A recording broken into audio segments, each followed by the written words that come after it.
Basique.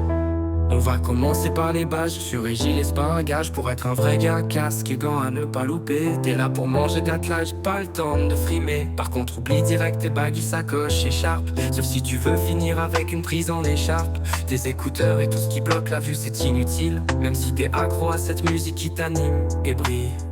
Pour éviter de te faire heurter ou happer, tu restes bien loin de la ZT. Si la vitesse est inférieure ou égale à 40 km/h, tu passes à 1m25 sans peur. Mais encore pour convoi exceptionnel, 1m50 devient la règle officielle. Moins de 40 et jusqu'à 160 km/h. C'est 1m50 pour rester à bonne hauteur. Plus de 160 et jusqu'à 300 km/h. Je garde mètre pour éviter le malheur. Au-delà de 300 km/h, c'est 2m30 par pure rigueur. À partir de là, t'es en sécurité. Tu peux aller en emplacement de garage, hors de portée, loin de toute activité, protégé du risque de tout passage. Ensuite, si tu veux longer, t'as le DAELZT. Ou sinon, tu calcules ta DMVC. Il te faut 3 critères pour longer pépère: la longueur de la paroi, le temps de vision et la vitesse max des voies. Et avec ça, tu finiras pas comme tonton. Si la longueur est inférieure ou égale à 5 mètres, tu prends 10 secondes pour franchir cet être.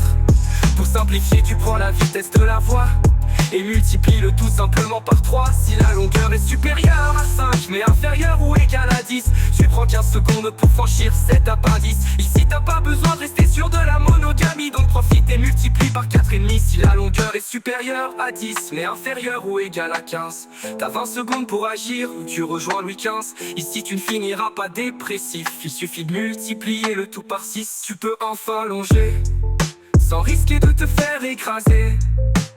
Mais c'est pas terminé, tu dois maintenant traverser. Si tu veux traverser, t'as le DATZT. Mais avant tu vas vérifier si t'as pas un TVP, un passage planchéié, une passerelle ou un souterrain. Car je pense que t'as pas envie de perdre une main. Sinon tu reprends ta DMVC. C'est aussi simple à calculer que le salaire de la C. Si tu traverses une autre voie, ça tient sur 10 secondes comme toi. Puis tu reprends la VMAX, c'est simple, multiplie juste par 3 sans crainte. Mais s'il y a 3 ou 4 voies, tu prévois 15 secondes, c'est la loi. Toujours la vitesse comme base, mais c'est fois 4,5 alors gare à la casse. 5 ou 6 voies, c'est la limite. 20 secondes avant la dynamite. Tu prends la vitesse des bolides, tu multiplies par 6 mais sois speed. Le danger n'attend pas que tu sois prêt, il passe rapide sans jamais faire d'arrêt. Alors retiens bien tout ce que j'ai dit, car sur les voies t'auras qu'une seule vie.